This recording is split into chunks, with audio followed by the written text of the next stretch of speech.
So this is Shakespearean content strategy. So content strategy really is an ancient art. It's a new discipline, but it really just utilizes things that people have been doing forever. Managing the content, managing the way that they're seen by the people that they're trying to influence, and actually trying to use that influence to further their goals, whether they be business goals or empirical goals or whatever they are. Erica Sane wrote the book Elements of Content Strategy, highly recommended, really good foundational text. But she defined four predecessors, four disciplines that essentially led into content strategy. Editorial, curatorial, right, so the gathering and organization of content, marketing, actually trying to make some money off of this, and persuasion. Out of the four, persuasion is the hardest to define, because how do you put a dollar value on persuasion? How do you convince a client that persuasion, actually putting a voice onto their product, is going to make them any money at all? Because that's always the bottom line. How do you convince somebody? I'm not talking about this persuasion, Jane Austen, I don't know. Anybody? I'm talking about this persuasion, right? I'm talking about selling an idea. I'm talking about actually taking things that people care about, finding what people want, what speaks to people, their concerns, their fears, their anxieties, and the positive things as well. I can't think of any. But taking those and turning them into content that is somehow reflective of that, that encourages people to take action, whether that be to buy a product or to share the content or whatever it is. To persuade, we have to define ourselves. So when we're doing content strategy,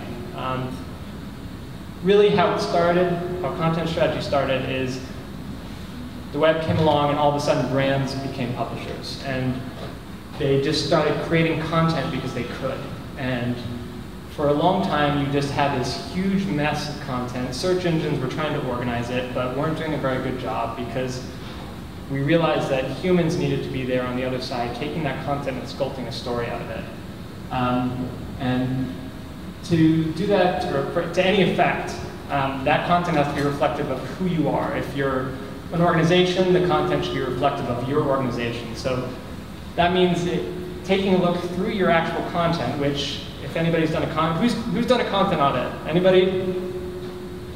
Takes days staring at an Excel spreadsheet, just looking at every single page on your website, defining what it is, deciding whether or not it has anything to do with what you actually want to say, and figuring out how to address it. And the real art to content strategy comes when you start diving in and chopping that up and trimming it almost like a topiary hedge into the shape of your organization and what you want to communicate. Elizabeth I, probably the best marketer to ever sit on the throne of England. When she came into power, she had a lot working against her. One, she was a woman in a time where England was really, really hesitant about the idea of an English monarch who was a woman. They were at war with Spain. The Protestant Reformation had just happened, right? So like the new religion is like a couple of kings old. There had only been one queen before. She didn't do very well. And so there was a lot going against Elizabeth. And with her father getting rid of Roman Catholicism for England, all of a sudden there was this huge vacuum left of this sort of glorious, opulent beauty, right? Before, the Roman Catholic Church had provided that. But with the new sort of Calvinist doctrines and Protestantism, that was all sort of considered idolatry. So no longer was religion supposed to be associated with this sort of opulence. For Elizabeth, this was a marketing opportunity. She saw a chance to establish herself as that opulent figure, which she would no longer just be a monarch, but the actual leader of Christianity, so a spiritual leader as well as a political figure. And she knew that image is everything. But unlike any monarch before her, she projected an image of nobility, of royalty, and also one that's holy. If you look, you almost see a halo there behind her. It's intentional. She wanted to communicate that she was the spiritual figure, not only of England, but of Christianity, of the new Christianity. I'd argue Apple does the same thing. They started as the other computer company. They were not IBM. That was really, in the very beginning, that's how they defined themselves. They were not IBM. And you all remember this ad, the why 1984 will not be like 1984 ad. Everything that they did was all about individuality, and it was individuality through the individual, right? Here we have almost no product in this advertisement. It's all people. There's people that are slaves and people that are, you know, sort of marching to the beat of the Big Brother, and then you have the individual who comes and smashes it.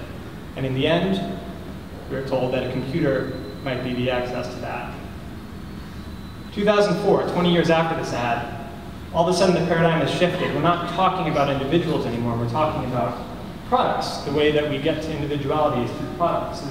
It's a major shift in sort of the ideology of Apple. No longer is it about the individual being an individual and choosing the Mac. It's the individual is an individual because they chose the Mac. And we began to define ourselves by the technology that we chose. So almost in a religious sense, I am a Mac or I'm a PC. They created this sense that you could become an individual through your product choices, not just through being an individual and then later choosing that product. And they even created the churches for from worship. Precision language. This is how we're going to create persuasion in our organizations. King James, another great content strategist. If Elizabeth was the best marketer on the throne, he was the best content strategist, and he came right after her. Familiar with the King James Bible? Anyone? King James Bible? When he commissioned the translation of the King James Bible, he was very, very interested in nation-building language. So it wasn't just, hey, take this out of the Hebrew and Greek and put it into English so that we can read something in church. He was actually really interested in establishing this Bible as the center of the English church, right? So not only the center of that, but the center of all Christianity. And so anywhere that they could translate the word tribe or people into the word nation, they did.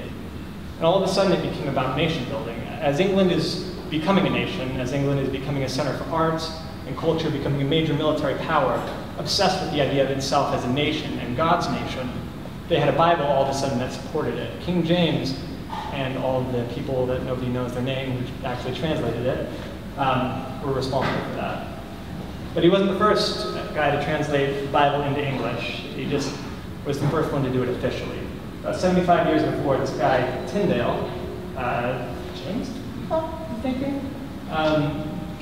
he translated the Bible into English, but it wasn't really official, it wasn't the King's English, and it wasn't recognized. They eventually burned him at the stake. Not for this. He didn't like Henry's divorce, so, you know. But let's take a look at sort of the precision language that they use to communicate ideas. The word agape, from Greek, it's an expression of love, usually brotherly love, unconditional love, that sort of familial sense. They each had two translations for this word that you see all throughout the Bible and the New Testament. Tyndale translated it simply as love. James translated it as charity. Now, while these two have a lot in common, they really express two very different things. Love is an emotion. It's sort of something that's beyond our control. It's something that we feel. Charity has a sense of duty behind it, and even the sense of financial obligation, which for a church that's sort of new and is attempting to really gain ground in the nation, having a cash flow attached to your Bible, not that idea. On a much smaller scale, Mike King and I, when we were deciding a new language for our site redesign, essentially translating our old site into our new site, figuring out what we wanted to keep, what we wanted to get rid of, we hit a roadblock with our offerings section. You know, this was the section where we showed off what we can do. These are all of our capabilities. These are all the things that we can do for our clients. We liked the word offerings. Offerings felt right for us, but we also discovered that there was no search traffic, no search volume behind this term. So SEO offerings, nothing. Creative offerings, nothing. Where all the search volume was services.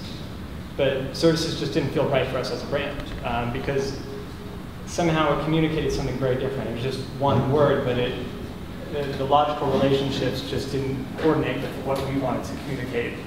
Because services all of a sudden felt like we are serving the client whatever they want to do, we are doing for them. But offerings somehow had this feeling that we devise the strategies that we then offer to our clients.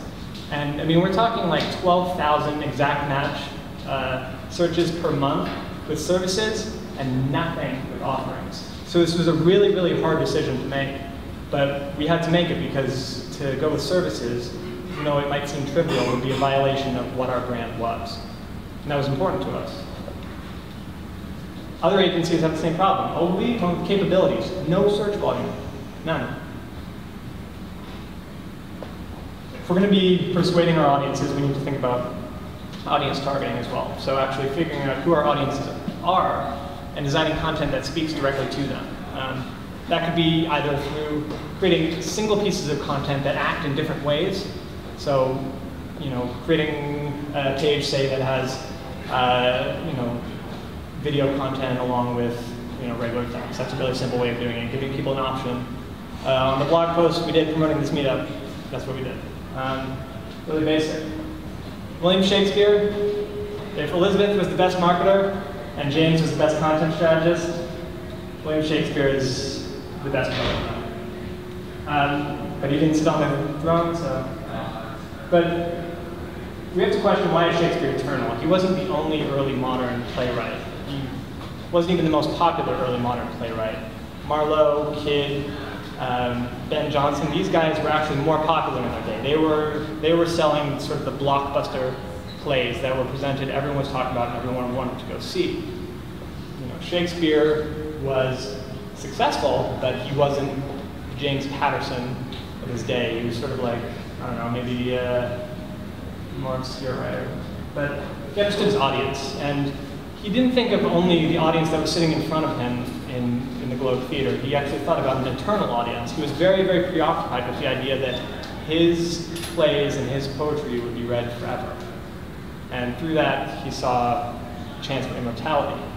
And so when he wrote his plays, not only did he actually target specific pieces of content to the various social classes that were sitting in the Globe Theater, the body humor for the groundlings, the criticism of the aristocracy for the middle class, and then the praise of the aristocracy on the other side of the pun, which was for the crown. He also thought about his eternal audience, the audience that would always be with him, and how his content, his plays and his poetry would actually live beyond him. But what he essentially amounted to was creating content, creating plays that were so complex that merely watching them, merely reading them, meant making choices, making interpretive choices. So anytime you go through a Shakespeare play, you have to decide, what are you going to believe? Are you going to believe that Hamlet really saw the ghost, or are you going to believe that Hamlet is crazy? There's never an answer to it. It's always a choice that you make that says something about who you are. But too many choices make people unhappy. People respond to simple choices. Do you want the red pill or the blue pill? I worked for 826 Valencia. We had 3 different personas that we targeted. We had students, teachers, and volunteers. And we created specific content that when you logged in as either a student, teacher, or volunteer, the content acted differently. The calendar changed depending on whether or not you were a student who would sign up for classes, a teacher who would teach them, or a volunteer who would staff them. This is one of my favorite choices of all time. Pokemon Red and Pokemon Blue. No fundamental difference between the two of them except that they were different Pokemon. But at the outset, your choice was red or blue. Pokemon Red or Blue, and that was going to influence your entire decision here. And then you get into the game, and what's your favorite element? Do you like water? Do you like fire? Or do you like plants?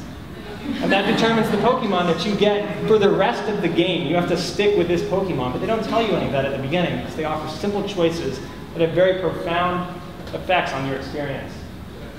You can also give people the choice to engage socially. Very often this is the choice that you offer, but too often it's offered late in the game, late in the experience, and people simply don't want to amend their experience with a social experience. This is why we prefer things like social logins, where that becomes expected and understood at the very beginning of the experience.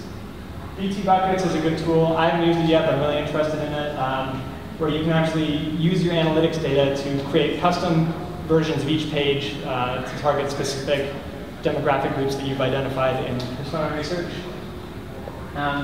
Earlier I talked about creating a single piece of content that acts in different ways, doing video content along with your regular blog posts to give people an option. Above all, you just can't do nothing. You can't not think about your audience. If you're not doing formal market research, fine, but you have to be doing something, even if it's just the best you can do, like going onto Reddit and dropping ideas to see how they play, anything like that. I wrote a blog post. It's called Are Feelings Good for Content Strategy? Worth reading for the market research hacks for content strategy at the end. There's the link. You can get it from the deck. That's it. Thank you.